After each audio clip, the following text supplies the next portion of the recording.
அனைவருக்கும் வணக்கம். Don't be afraid to be failed. Afraid for not trying. அதாவது ஒரு விஷயத்தில் நம்ம ஃபெயில் ஆக போகிறோம் அப்படின்னு சொல்லிட்டு என்ன செய்யக்கூடாதுன்னா நம்ம பயப்படவே கூடாது. அதை முயற்சியே பண்ணாமல் தோற்று போகிறத பற்றி தான் நம்ம என்ன செய்யணும், பயப்படணும். சில போட்டித் தேர்வுகளுக்கு தயாராகக்கூடிய சில மாணவர்களை எனக்கு தெரியும். அவங்க பார்த்திங்கன்னா நல்ல நாலேஜ் இருக்கும், ஆனால் ஒரு சின்ன ஒரு மிஸ்கான்ஃபிடென்ஸில் என்ன செய்வாங்கன்னா, நான் ஃபஸ்ட் அட்டம்ப்டில் கிளியர் பண்ணணும், நான் எழுதுனா பாஸ் பண்ணணும் அப்படிங்கிற ஒரு ஐடியாலே என்ன செய்வாங்கன்னா, நான் இந்த தடவை இன்னும் சரியாக ப்ரிப்பேர் ஆகலை, நான் அடுத்த தடவை எழுதுகிறேன், இந்த தடவை இன்னும் சரியாக ப்ரிப்பேர் ஆகலை, அடுத்த தடவை எழுதுகிறேன், எனக்கு சின்ன ஒரு இது இருக்குது அப்படின்னு சொல்லிட்டு என்ன செய்வாங்கன்னா தள்ளி போட்டுகிட்டே இருப்பாங்க. So they are not trying. அந்த மாதிரியான மாணவர்கள் கிட்டத்தட்ட 7-8 வருஷத்துக்கு முன்னாடியிலிருந்து எனக்கு தெரிஞ்ச மாணவர்கள் இன்றைக்கி வரைக்குமே என்ன செய்யலைன்னு பார்த்தீங்கன்னா ஒரு அட்டெம்ப்ட் கூட கொடுக்கல. ஏன்னா they are afraid about failing. நம்ம சிம்பிளாக எப்போவுமே சொல்கிறது தான், failure is and stepping stone for சக்ஸஸ்ன்னு சொல்லுவோம் இல்லையா. அதே மாதிரி நம்ம வந்து எங்கே நம்ம எழுதுனா தோற்றுருவோமோன்னு நினச்சி பயந்துட்டு எழுதாமலே இருக்காதீங்க, ட்ரை. அதுக்காக தான் வந்து நம்ம போட்டித் தேர்வுகளுக்கு என்ன செய்கிறாங்க, நம்பர் ஆஃப் அட்டெம்ப்ட்ஸை இத்தனை தடவை நீங்கள் ஒரு தடவைக்கு மேலே வந்து என்ன செய்யலாம், அட்டெம்ப்ட் பண்ணலான்னு சொல்லி கொடுக்குறாங்க இல்லையா. ஸோ அதனால என்ன செய்யுங்க, ட்ரை பண்ணுங்கள், முயற்சி பண்ணுங்கள். அதில் என்ன தவறு வருதோ அதை வந்து என்ன செய்யுங்க, அடுத்த முயற்சியில் வந்து சரி பண்ண கற்றுக்கோங்க, சரியா. So again I am saying, don't afraid to be failed, try yourself best. So இன்றைக்கி நம்ம பார்க்க போகிற முக்கியமான தலைப்பு என்னென்னு பார்த்தீங்கன்னா, இதுவும் எக்கனாமியில் தான். எக்கனாமியில் ஃபினான்ஸ் கமிஷன் ஆஃப் இந்தியா.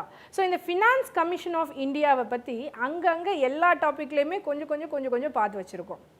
அதாவது மானிட்டரி பாலிசி ஆகட்டும், ஃபிஸ்கல் பாலிசி ஆகட்டும், இல்லை ரெவன்யூ ஷேரிங் ஆகட்டும், ஆர்பிஐன்னு எந்த டாபிக் எடுத்தாலும் அதில் வந்து ஃபினான்ஸ் கமிஷன் வந்து உட்காந்துருக்கும்.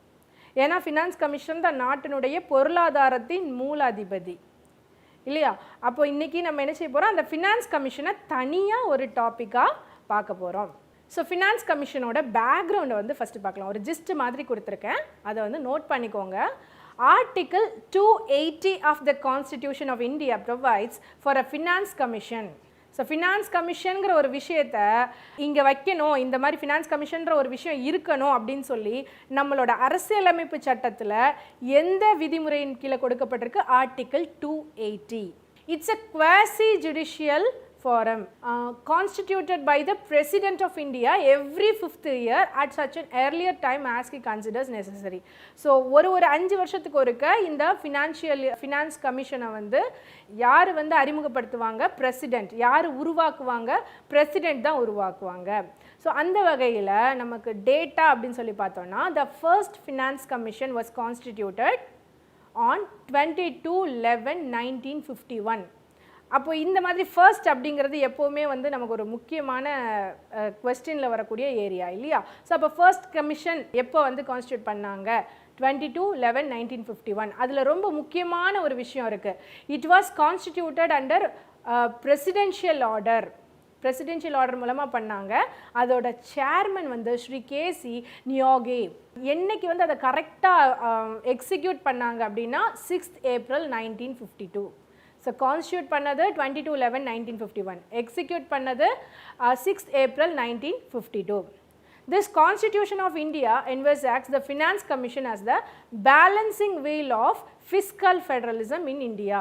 ஸோ ஒரு வண்டி ஓடணுன்னா 2 சக்கரம் எப்போவுமே வேணும். 2 சக்கரம் இல்லாமல் ஒற்றை சக்கரத்தில் ஓடுறதா இருந்தால் அதுக்கு பேலன்ஸ் இருக்காது. ஒற்றை சக்கரம்னு நம்ம எதை சொல்லுவோம், ஆர்பிஐ. ஸோ மணி மேட்டர்ஸ் எல்லாமே ஆர்பிஐ தான் பார்த்துட்ருக்காங்க இல்லையா. அப்போது இன்னொரு சக்கரமும் வேணும் அப்படிங்கிறதுக்காக என்ன செய்கிறாங்கன்னா இந்த ஃபினான்ஸ் கமிஷனுங்கிற ஒரு விஷயத்தை வந்து கொண்டு வராங்க. So it's a balancing wheel of fiscal federalism in our country. So planning commission அப்படிங்கிறது என்னென்னா 1950லேயே, அதாவது சுதந்திரம் வாங்கி இம்மீடியட்டாக இந்த நெக்ஸ்ட் 5 இயருக்குள்ளேவே என்ன செய்திருப்பாங்கன்னா பிளானிங் கமிஷன், திட்டக்குழு அப்படின்னு சொல்லி ஒன்று அறிமுகப்படுத்தியிருப்பாங்க. இந்த திட்டக்குழுவோட முக்கியமான 2 வேலைகள் என்னென்னா, டு இம்ப்ளிமெண்ட் 5-year பிளான்ஸ். நம்ம ஆல்ரெடி ஒன்று சொன்னோம், ஃபினான்ஸ் கமிஷன் வந்து 5 years ஒன்ஸ் வந்து என்ன செய்வாங்க, கான்ஸ்டியூட் பண்ணுவாங்க அப்படின்னு சொல்லிட்டு. அப்போ இந்த திட்டக்குழு தான் 5-year பிளானை உருவாக்க போகிறாங்கன்னா, அப்போ இந்த ஃபினான்ஸ் கமிஷனோட வேலை என்னவாக இருக்கும், ஜஸ்ட் சூப்பர்வைசிங் அண்ட் மேனேஜிங் அப்படிங்கிறதுனால அதோட ரோல் வந்து ரொம்பவே கம்மியாக இருந்தது. இன்னொரு டியூட்டி ஆஃப் பிளானிங் கமிஷன் என்னதுன்னா, to provide the finances to the state. So அப்போது அந்த வேலையும் யார் தான் செய்வாங்க? பிளானிங் கமிஷன் தான் செய்வாங்க. இப்போ ஃபினான்ஸ் கமிஷனுக்கு வேலையே இல்லைங்கிற மாதிரி ஆகிட்டா இப்போ தான் என்ன செய்கிறாங்கன்னா அந்த பிளானிங் கமிஷனை வந்து அப்படியே கம்ப்ளீட்டாக மாற்றுறாங்க. So there is a disenchantment with the planning commission could be traced on two important fronts. First, perception that it was not able to capture the new realities of macroeconomic management at the national level. So இன்னைக்கு economy வந்து globalise ஆயிடுச்சுங்கிறத மட்டும் சொல்ல முடியாது. முன்னாடியெல்லாம் குளோபலைசேஷனுங்கிறது industrial sector தொழில் செய்கிறவங்களுக்கு மட்டும்தான் அது குளோபலைசேஷன் அப்படிங்கிற ஒரு அதனுடைய தாக்கம் இருந்ததுன்னு சொல்லலாம். ஆனால் இப்போது இந்த கரண்ட் லெவலில் வந்துட்டு குளோபலைசேஷனுங்கிறது ஒரு சிட்டிசனாலையும் உணர முடியுது. அப்போ அந்த மாதிரி மேக்ரோ எக்கனாமிக் எக்ஸ்பேன்ஷன் அப்படின்னு சொல்லலாம். இந்த மாதிரி மேக்ரோ எக்கனாமிக் எக்ஸ்பேன்ஷனில் நடந்த புதிய விஷயங்கள் எல்லாத்தையுமே அந்த பிளானிங் கமிஷனால் மட்டும், அதாவது சொல்லணும்னா பழைய ஒரு திட்டம் இல்லையா, பழைய திட்டக்குழு மூலமாக முழுமையாக என்ன செய்ய முடியல, நடைமுறைப்படுத்த முடியலை. ஸோ இப்போ என்ன ஆகுதுன்னா ஃபோர்த் ஃபினான்ஸ் கமிஷன், இது ரொம்பவே முக்கியமான ஒரு விஷயம். ஸோ ஃபோர்த் ஃபினான்ஸ் கமிஷனில் பிவி ராஜமன்னார் கமிட்டி, அந்த ராஜமன்னார் கமிட்டிங்கிறதே தமிழ்நாடு வந்து அதில் ரொம்ப முக்கிய பங்கு வகிக்குது இல்லையா. அப்போ அந்த ராஜமன்னார் கமிட்டிங்கிறதெல்லாம் நம்ம தமிழ்நாடு கேள்விகளில் டிஎன்பிஎஸ்சி தேர்வுகளில் கேட்கக்கூடிய முக்கியமான பாகம், அதனால் நோட் பண்ணி வச்சுக்கோங்க சரியா. ராஜமன்னார் கமிட்டி என்ன சொல்கிறாங்கன்னா, இந்த functions and responsibilities of both the commissions overlap. So planning commission and finance commission இது ரெண்டுமே 2 கமிஷன் இருக்குது, ஆனால் வேலை ஒன்று தான், ரெஸ்பான்சிபிலிட்டி ஒன்று தான் அப்படின்னு சொல்கிறாரு. அப்போ என்ன செய்யலாம் அப்படின்னா, பிளானிங் கமிஷன் மூலமாக என்ன செய்யலாம்னா ஃபினான்ஸ் கமிஷனோட எல்லா வேலைகளையும் கர்டைல் பண்ணிடலாம். ஸோ மொத்தமாக ஃபைனலி என்ன சொல்லலாம், as entire plan with regard to both policy and programme used to come within the purview of planning commission. So planning கமிஷனே இந்த வேலையை செய்யட்டும். ஏன்னா அதுதான் என்ன செய்வாங்க, 5 ஆண்டு திட்டங்களை உருவாக்குவாங்க அப்படின்னு சொல்லியிருப்பாங்க. ஏன்னா ஃபினான்ஸ் கமிஷனும் அதே வேலையை திரும்ப செய்துட்டு இருந்தால் it's a double work and double paid, எல்லாமே டபுள் ஆகும் அப்படிங்கிறதுனால. So it was to be a structure similar to the planning commission, yes of course, but its function will be limited to only acting as a policy think tank, formation of 5-year plans, allocation of funds to the states. So major difference in approach to planning between Niti Aayog and the Finance Commission and Planning Commission is that the former will invite greater involvement in the states, while the later took a top down approach with the one size fits. So the top down approach அப்படிங்கிறது என்னன்னா மேலிருந்து கீழ் நோக்கி பார்க்கறது, அவ்வளோதான், simple.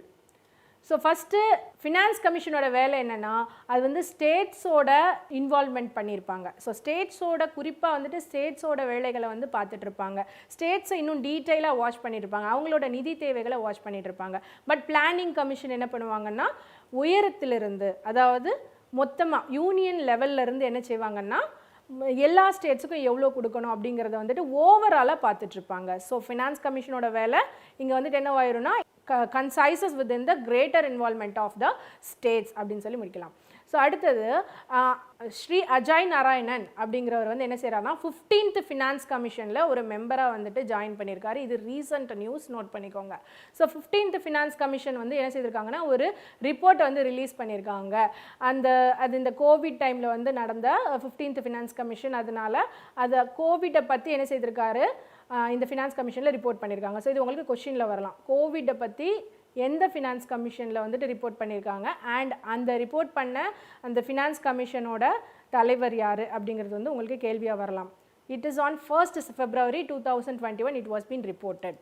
So இப்போ article 280 of the constitution தான் வந்துட்டு ஃபினான்ஸ் கமிஷனுங்கிற ஒரு விஷயத்தையே வந்துட்டு கான்ஸ்டியூஷனில் கொடுத்துருக்குன்னு சொன்னோம் இல்லையா.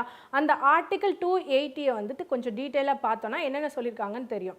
அதில் இருக்கக்கூடிய பாயிண்ட்ஸ் எல்லாமே உங்களுக்கு ரொம்ப முக்கியமானது, ஏன்னா தேர்வுகளில் கேட்கப்படுறதுக்கு நிறைய வாய்ப்புகள் இருக்குது. President after 2 years of the commencement of Indian Constitution and thereafter every 5 years has to constitute a Finance Commission of India. So பிரசிடெண்ட்டோட வேலை 2 வருஷத்துக்கு அப்புறம் என்ன செய்யணும்னா, இந்தியன் கான்ஸ்டிடியூஷன் உருவாகி 2 வருஷத்துலேருந்து ஆரம்பிச்சு, அதுதான் 1950லேருந்து நம்ம பார்த்தோம் இல்லையா. So president after 2 years of the commencement of the Indian Constitution and thereafter every 5 years ஒரு 5 வருஷமா என்ன செய்யணும், ஒரு ஃபினான்ஸ் கமிஷனை அமைக்கணும். Whenever I have a doubt, I text her and the next second I get a reply from her. So she completely spends time for her students. You know, she helps I'm sure she will help students in achieving their dreams by being with them side by side and giving a continuous support and guidance. And whenever a student feels low, I think constant motivation is definitely required, and that is definitely given by ma'am. Because so president can also constitute finance commission before the expiry of 5 years. இது ஒரு முக்கியமான point. Compulsory 5 years வந்து ஒரு finance commission முடிஞ்சாதான் அடுத்த finance commission உருவாக்க முடியுமா அப்படின்னு சொல்லி கேட்டால் இட் இஸ் நாட். நம்ம எப்போவுமே சொல்லியிருக்கோம், இந்த கம்பல்சரிங்கிற வார்த்தை, ஸ்டெடிங்கிற வார்த்தையெல்லாம் எக்கனாமியில் வந்ததுன்னா அது கிடையாது. ஏன்னா எக்கனாமியில் எப்போ வேணால் நிதி நிலைமை மாறலாம் இல்லையா. அப்போது பிரசிடெண்ட்டுக்கு ஒரு பவர் இருக்குது. என்னென்னா அவர் ஒரு வேளை 5 வருஷம் முடியறதுக்கு முன்னாடியே இந்த ஃபினான்ஸ் கமிஷனில் நம்ம போட்ட திட்டங்கள்லாம் சரியில்லை, we need to create a new finance commission நினச்சா பண்ணலாம். இதுதான் இதை எதில் சொல்லியிருக்காங்க, ஆர்டிகல் 280 சொல்லியிருக்காங்க. ஸோ வேறு என்ன ஆர்டிகல் 280 சொல்லியிருக்காங்கன்னு பார்த்தா, it shall be the duty of the commission to make recommendations to the president in relation to. So இங்கே ரொம்ப முக்கியமாக நோட் பண்ண வேண்டியது என்னென்னா, ரெக்கமெண்டேஷன்ஸ், ஆல்வேஸ் த ரெக்கமெண்டேஷன்ஸுங்கிற வார்த்தைகளுக்கு சில அர்த்தங்கள் வந்து நம்ம பாலிட்டியில் கொடுக்கப்பட்டிருக்கும். ஸோ என்ன ரெக்கமெண்டேஷன் வந்து இங்கே நமக்கு கொடுக்குறாங்க, யாருக்கு கொடுக்குறாங்க, recommendation to the president in relation to the distribution between the union and states of the net proceeds of taxes which are to be or may be divided between them and the allocation between the states of the respective shares of the such produce. அதாவது union மற்றும் மாநிலங்களுக்கு இடையேயான வரிகளின் நிகர வருவாயின் விநியோகம் அல்லது அவற்றிற்கிடையே பிரிக்கப்பட வேண்டிய வருவாய்களின் மாநிலங்களுக்கிடையே எப்படி ஒதுக்கீடு செய்யணுங்கிறத இந்த ஆர்டிகல் 280 சொல்லியிருப்பாங்க. And then the principles which should govern the grant and aids of the revenue of states out of the consolidated fund of the India. So முக்கியமாக நோட் பண்ணிக்கோங்க, இதை நான் வந்து இன்னொரு செஷன்லையும் நான் வந்து உங்களுக்கு ஒரு டாஸ்க்காக கொடுத்துருந்தேன். அதாவது consolidated fund of India, public accounts of India and contingency fund of India. இப்படி 3 விதமான ஃபண்ட் ஆஃப் இந்தியா இருக்கு இல்லையா. இதில் எந்தெந்த விஷயங்கள் வந்து வரும், கன்சாலிடேட்டட் ஃபண்ட்னா அது கீழே என்ன வரும்னு நான் எழுத சொல்லியிருந்தேன். கண்டிப்பாக அந்த டாஸ்க்கை பண்ணியிருப்பீங்கன்னு நினைக்கிறேன். நீங்கள் டாஸ்க் பண்ணுறது வந்து உங்களுக்காக, இட்ஸ் நாட் ஃபார் மீ. நீங்கள் வந்து என்கிட்ட எடுத்துகிட்டு வந்து காட்ட போகிறது கிடையாது இல்லையா. ஸோ கண்டிப்பாக அதை பண்ணிங்கன்னா உங்களுக்கு வந்துட்டு அந்த டாபிக் நல்லா ஞாபகம் இருக்கும். பாருங்கள், இதில் கூட வருது பாருங்கள், இந்த principles which should govern the granting aids of the revenues. மாநிலங்களுக்கு கிராண்டிங் எய்ட்ஸ் மூலமாகவோ வருமானம் மூலமாகவும் வரக்கூடிய அந்த விஷயத்தை வந்துட்டு ஃபினான்ஸ் கமிஷனுக்குள்ளே தான் கொண்டு வராங்க, ஆர்டிகல் 280 தான் கொண்டு வராங்க. And any other matter refer to the commission by the president in the interest of sound finance. So பிரசிடெண்ட்டுக்கும் ஃபினான்ஸ் கமிஷனுக்கும் பெருசாக சம்மந்தம் இல்லை அப்படின்னாலும், அவருக்கு ஒரு வேளை வந்துட்டு நமக்கு நிதி நிலைமை மோசமாக இருக்கக்கூடிய சூழ்நிலைகளில் பிரசிடெண்ட் என்ன செய்யலாம், கமிஷனுக்கு சில விஷயங்களை ரெஃபர் பண்ணலாம். That means it is not compulsory by the finance commission to accept the reference. இந்த மாதிரி வார்த்தைகளுக்கெல்லாம் நம்ம வந்து விளக்கம் படிச்சுக்கணும்னா, ரெஃபர்டு அப்படின்னா என்ன அர்த்தம்னா, பிரசிடெண்ட் வந்து சொல்லுவார், அந்த ரெஃபர் பண்ணதை அந்த ஃபினான்ஸ் கமிஷன் அக்செப்ட் பண்ணுறதும் பண்ணாததும் it's up to the finance commission. அடுத்து இந்த ஆர்டிகல் 280 வேறு என்ன சொல்லியிருக்காங்கன்னு பார்த்தோன்னா, the commission shall determine their procedure and shall have such powers in the performance of their functions as parliament may by law confer on them. நிதி ஆணையக்குழு இவங்க வந்துட்டு நடைமுறைகளை தீர்மானிக்க மற்றும் பாராளுமன்றம் வந்து என்ன செய்யலாம்னா, அவர்களுக்கு வழங்கக்கூடிய செயல்பாடுகளை நிறைவேற்றுவதற்கான அதிகாரங்களை எது கொண்டிருக்கும்னா ஃபினான்ஸ் கமிஷன். இந்த ஃபினான்ஸ் கமிஷனுக்கு தான் அந்த அத்தனை அதிகாரங்களும் இருக்கும். It is related to the recommendations of the finance commission. So இது வந்து ஆர்டிகல் 281. ஸோ ஆர்டிகல் 280 ஃபுல்லாக பார்த்த ஞாபகம் இருக்குதா. இப்போ ஆர்டிகல் 281 என்ன சொல்லியிருப்பாங்கன்னா, the president has to lay the recommendation made by finance commission and its explanatory memorandum before each house of parliament. So finance commission ஒரு ரெக்கமெண்டேஷன் வைக்கிறாங்க, யார்கிட்ட வைப்பாங்க, பிரசிடென்ட் கிட்ட வைப்பாங்க. அதை எடுத்துகிட்டு வந்து எக்ஸ்பிளனேட்டரி மெமரண்டத்தை எடுத்துகிட்டு வந்து ஹவுஸ் ஆஃப் பார்லிமெண்ட்டில் ப்ரொடியூஸ் பண்ண வேண்டியது, முன் வைக்க வேண்டியது யாரோட வேலை, பிரசிடெண்ட்டோட வேலை அப்படிங்கிறது வந்து ஆர்டிகிள் 281 கொடுத்துருக்காங்க.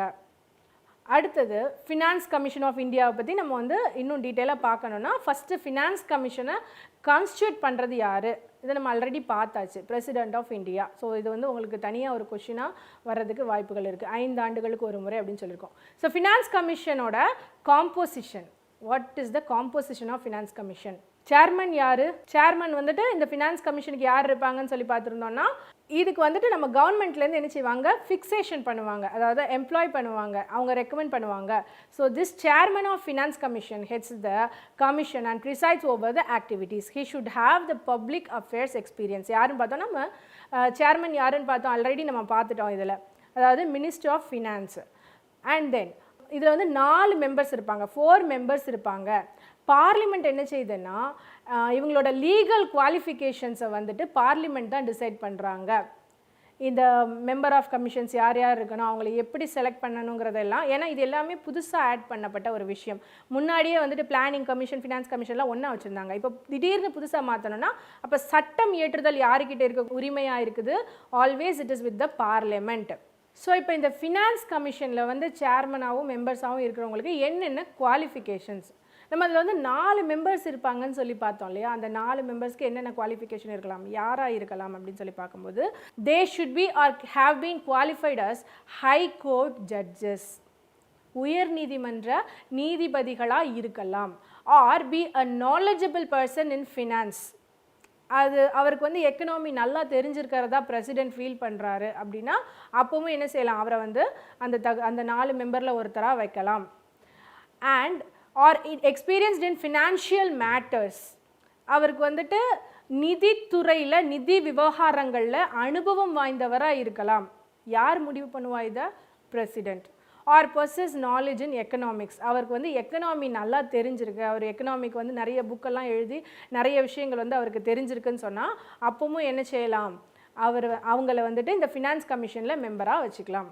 ஸோ இது எல்லாத்தையுமே முடிவு பண்ணுறது யாரோட வேலை, president of the country. So all the appointments are made by the president of the country.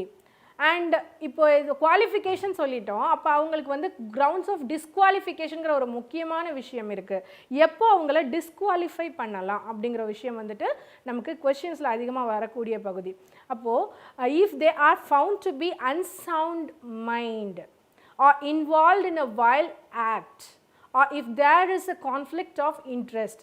So அவருக்கு வந்து சரியான மனநிலை இல்லைன்னு வச்சுக்கோங்க, இல்லைன்னா அவர் வந்து ஏதோ ஒரு வயலண்ட் ஆக்டிவிட்டியில் ஈடுபட்டிருக்காரு, இல்லைன்னா அவருக்கு வந்து அவரோட ஆர்வமும் அரசினுடைய ஆர்வமும் வேறு வேறையாக இருக்குது, கான்ஃப்ளிக்ட் ஆஃப் இன்ட்ரெஸ்ட், அரசாங்கம் நினைக்கிறதுக்கு ரொம்பவே எதிராக செயல்படுறாரு அப்படின்னாலும் அப்போ வந்து என்ன செய்யலாம், அவரை டிஸ்குவாலிஃபை பண்ணலாம். So the tenure of the office of member of finance commission is specified by the president of India. So இதை வந்து எப்படி சொல்லுவாங்கன்னா under the president, under the hands of president அப்படின்னு சொல்லுவாங்க. இவங்களோட பதவியெல்லாம் வந்துட்டு under the hands of president. president நினைச்சாருன்னா அவங்களுக்கு வந்து என்ன செய்யலாம், அவங்கள வந்துட்டு அப்பாயிண்ட் பண்ணலாம். பிரசிடென்ட் நினைச்சாருன்னா என்ன செய்யலாம், அவங்கள வந்துட்டு விடுவிக்கலாம். So these members have the qualification to be reappointed. இது ரொம்பவே முக்கியமான ஒரு கேள்வி. யாருக்கெல்லாம் ரீஅப்பாயின்மெண்ட் எலிஜிபிலிட்டி இருக்குது, நீங்கள் ஒரு கமிஷன் பற்றி படிக்கும்போது, election commission, finance commission, union public service commission, இப்படி நிறைய கமிஷன்லாம் படிக்கும்போது ஒன்றுத்துலையும் அவங்களுக்கு ரீஅப்பாயின்மெண்ட் எலிஜிபிலிட்டி இருக்காங்கிறத வந்துட்டு உங்களுக்கு கேள்வியாக வரும். So here these finance commission members have the eligibility to be reappointed அப்படிங்கிறத ஞாபகம் வச்சுக்கோங்க.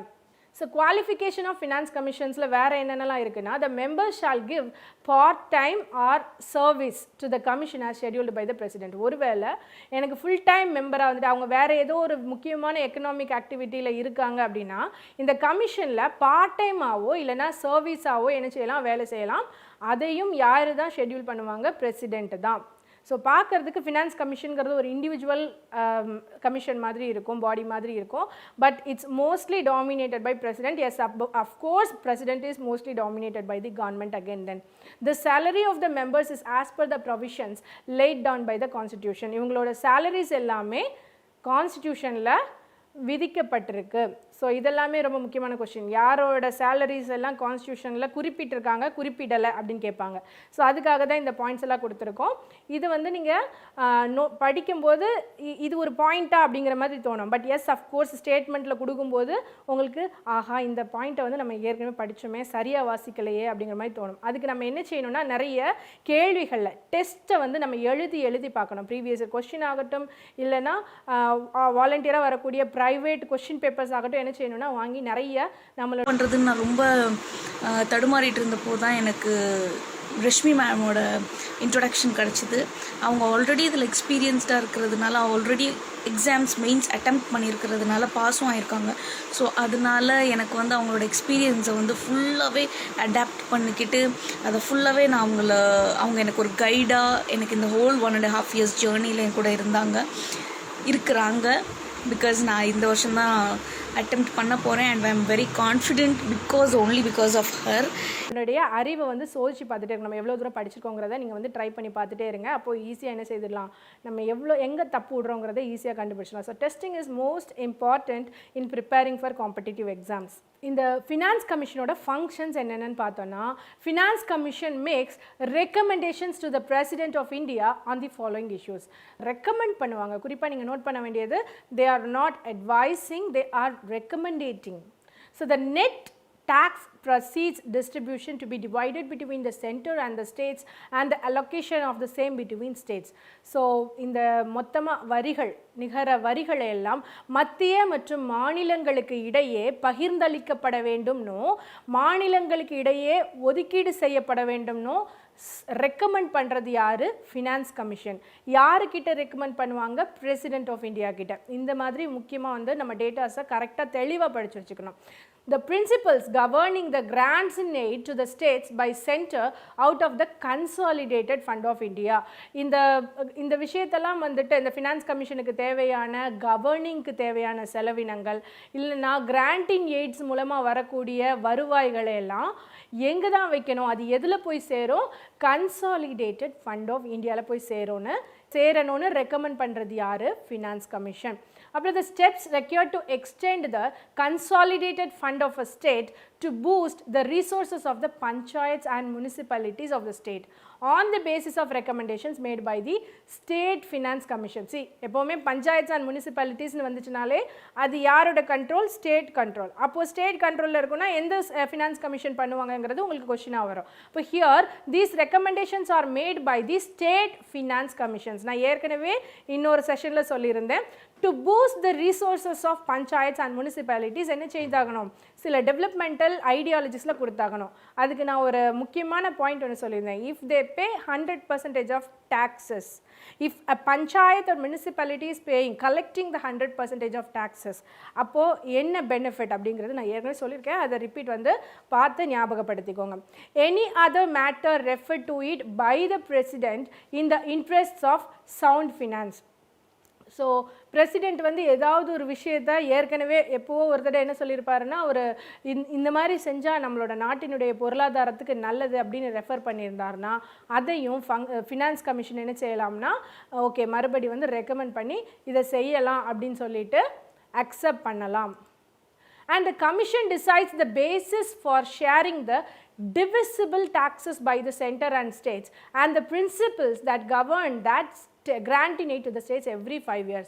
So ஒரு 5 yearsக்கும் வசூலிக்கப்படக்கூடிய வரிகளை மாநிலங்கள் மற்றும் மத்திய அரசுக்கு இடையே எப்படி பிரிக்கணும், the basis for sharing எப்படி பிரிக்கணும் அப்படிங்கிறதையும், அந்த கிராண்டிங் எய்ட்ஸ் எவ்வளோ அந்த மாநிலத்துக்கு கொடுக்கணும். அந்த சில மாநிலங்கள் வந்து ரொம்ப பின்தங்கிய மாநிலங்களாக இருக்கும் வளர்ச்சியில், சில மாநிலங்கள் வந்து வளர்ச்சியில் முன்னோக்கி போயிட்டு இருப்பாங்க. அப்போ யாருக்கு நமக்கு வந்து என்ன செய்யணும், இம்பார்ட்டன்ஸ் அதிகமாக கொடுக்கணும் அப்படிங்கிறதையும் இந்த ஃபினான்ஸ் கமிஷன் வந்து யாருக்கு ரெக்கமெண்ட் பண்ணுவாங்க? பிரசிடென்ட் கிட்ட ரெக்கமெண்ட் பண்ணுவாங்க. Any matter in the interest of sound finance may be referred to the commission by the president. Again sound ஃபினான்ஸுக்கு தேவையான விஷயங்கள்லாம் பிரசிடென்ட் வந்து என்ன செய்யலாம்? கமிஷனுக்கு வந்து ரெக்கமெண்ட் பண்ணலாம். And the commission's recommendations along with an explanatory memorandum with regard to the actions done by the government on them are laid before the houses of parliament. So இது யார் செய்ய வேண்டிய வேலை? ரெக்கமெண்டேஷனை வந்துட்டு எக்ஸ்பிளைன் பண்ணி அந்த எக்ஸ்பிளைன் பண்ண மெமோரண்டத்தை வந்து எடுத்துகிட்டு வந்து ஹவுஸ் ஆஃப் பார்லிமெண்ட்டில் முன்னிறுத்த வேண்டியது யாரோட வேலை? நம்ம ஆல்ரெடி பார்த்தோம். யாரோட வேலை? பிரசிடென்ட்டோட வேலை. The finance commission evaluates the rise in the consolidated fund of a state in order to affix the the resources of the state panchayats and municipalities. Yes, of course, consolidated fund of a stateல எவ்வளோ வருமானம் இருக்கு, அதிகமாக இருக்கு, கம்மியாக இருக்கு அப்படிங்கிறதெல்லாம் evaluate பண்ணுறதும் யாரோட வேலை தான்? ஃபினான்ஸ் கமிஷனோட வேலை தான். ஏன் அவங்க எவாலுவேட் பண்ணணும்? அப்படி எவாலுவேட் பண்ணாதான் என்ன செய்ய முடியும்? ஸ்டேட்டுக்கும் பஞ்சாயத்துக்கும் முனிசிபாலிட்டிஸ்க்கும் எவ்வளோ தேவைப்படுது, அவங்களுக்கு வந்து நம்ம எவ்வளோ கிராண்ட் இன் எய்ட்ஸ் கொடுக்கணும், பட்ஜெட்டில் எவ்வளோ ஒதுக்கணும் அப்படின்னு பார்த்து என்ன செய்ய முடியும்? சரியாக ஃபினான்ஸ் கமிஷனால் ஒதுக்க முடியும். அதுக்காக ஸ்டேட் கன்சாலிடேட்டட் ஃபண்டை வந்து இவாலுவேட் பண்ணுற வேலை யாரோடது? ஃபினான்ஸ் கமிஷன் ஆஃப் இந்தியாவோட வேலை. சரியா? So finance commission has sufficient powers to exercise its functions within activity domain. அது வந்து அதுக்குன்னு தனியாக ஒரு அதிகார தளம் இருக்குது. Finance commission is a unique body. அவங்களுக்கு நிறைய பவர்ஸ் இருக்குது. நம்ம ஏற்கனவே பார்த்தோம், it's a quasi judicial body அப்படின்னு சொல்லிட்டு. So as per the code of civil procedure 1908, the finance commission has all the powers of a civil court. ஒரு civil court மாதிரி இந்த ஃபினான்ஸ் கமிஷனுக்கு, நம்ம அதுக்கு தான் குவாசி ஜுடிஷியல் பாடிங்கிற வார்த்தையை யூஸ் பண்ணோம். ஒரு சிவில் கோர்ட்டுக்கு என்னென்ன பவர்ஸ் இருக்கோ அத்தனை பவர்ஸும் யாருக்கு உண்டு? ஃபினான்ஸ் கமிஷன் உண்டு. It can call witnesses, ask for the production of a public document or record from any office or court. கோர்ட்லேருந்து கூட அவங்க என்ன செய்யலாம்? ரெக்கார்ட்ஸ் வாங்கலாம். கோர்ட்லேருந்து கூட பப்ளிக் டாக்குமெண்ட்டை வாங்கலாம். So it is again a civil court. It's works like a civil court and it's called as a quasi judicial body. Functions of finance commission பார்த்தோம் இல்லையா? இப்போது அட்வைசரி ரோல், முடிவெடுக்கும் இடத்துல ஃபினான்ஸ் கமிஷன் என்னெல்லாம் பண்ணுதுன்னு பார்த்தோம். இப்போ அட்வைஸ் பண்ணுற இடத்துல ஃபினான்ஸ் கமிஷன் வந்து என்னென்னலாம் பண்ண போகிறாங்க அப்படின்னு சொல்லி பார்க்கலாம். Recommendations made by the finance commission are of an advisory nature only. So ஏதாவது ஃபினான்ஸ் கமிஷன் வந்து ரெக்கமெண்டேஷன் கொடுக்குறாங்கன்னா அது கவர்மெண்ட்டை பொறுத்தளவுக்கு அட்வைசரி நேச்சர் ஒன்லி. அப்படின்னு என்ன அர்த்தம்? அதை கம்பல்சரி அந்த கவர்மெண்ட் வந்து அக்செப்ட் பண்ணிக்கணும்னு அவசியம் இல்லை. So that means it is advisory nature ஒன்லின்னு ஒரு வார்த்தை சொல்லுவாங்க. இல்லைனா it is not binding upon the கவர்மெண்ட்னு சொல்லுவாங்க. கவர்மெண்ட் வந்து அதை செய்யணும்னு கட்டாயம் இல்லை. It is up to the government to implement its recommendations on granting money to the states. அந்த ஃபினான்ஸ் கமிஷன் சொல்கிறத எடுத்துக்கிட்டு ஓகே இந்த ஸ்டேட்டுக்கு இவ்வளோ கொடுக்கணும், இந்த ஸ்டேட்டுக்கு இவ்வளோ கொடுக்கணுங்கிறத அவங்க அக்செப்ட் பண்ணிக்கவும் செய்யலாம். இல்லை இது சரி வராது, இன்னும் கொஞ்சம் நம்ம சேஞ்சஸ் பண்ணோம்னா ஃபினான்ஸ் கமிஷனில் 4 members ப்ளஸ் தான் இருக்காங்க. அப்போ கம்மியான மக்கள் தான் முடிவு பண்ணுறாங்க. பட் பார்லிமெண்ட்டுங்கிறது வந்துட்டு இட்ஸ் அ பிக் ரோல் இல்லையா? ஸோ நிறைய பேர் இருப்பாங்க. அப்போ அங்கே வந்து முடிவு சரியாக வருது அப்படின்னா என்ன செய்தாகணும்? அதுக்கு ஏற்ற மாதிரி செய்யலாம் அப்படின்னு சொல்லி அதை அக்செப்ட் பண்ணாமலும் இருக்கலாம். To put in other words, it is nowhere laid down in the constitution that the recommendations of the commission shall be binding upon the government of India or that it amount to a legal right favoring the recipient states to receive the money recommended to be provided to them by the constitution commission. என்ன சொல்லியிருக்காங்க? It is nowhere laid down in the constitution. கான்ஸ்டிடியூஷனில் எங்கேயுமே இதை வந்து compulsory பைண்டிங்னு சொல்லப்படலை அப்படிங்கிறது தான் இன்னொரு வகையில் சொல்லியிருக்காங்க. ஸோ இவ்வளோ நேரம் வந்து நம்ம ஃபினான்ஸ் கமிஷன்னா என்ன, ஃபினான்ஸ் கமிஷனில் யார் யார் இருப்பாங்க, ஃபினான்ஸ் கமிஷனில் யார் அப்பாயிண்ட் பண்ணுவாங்க, ஃபினான்ஸ் கமிஷனோட வேலை என்ன, அவங்க எதெல்லாம் பரிந்துரைக்கிறாங்க, என்னென்ன வேலைகள்லாம் செய்கிறாங்க, பிளானிங் கமிஷன்னா என்ன, இப்படி எல்லாமே பார்த்தோம் இல்லையா? ஸோ ஃபினான்ஸ் கமிஷன் இது வரைக்கும் என்னென்ன பண்ணியிருக்காங்க, என்னென்ன முன்னேற்றங்கள் வந்து வந்திருக்காங்க, என்னென்ன மாற்றங்கள் ஏற்பட்டிருக்கு அப்படிங்கிறதையெல்லாம் நம்ம வந்து அடுத்த செஷனில் பார்க்கலாம். நன்றி.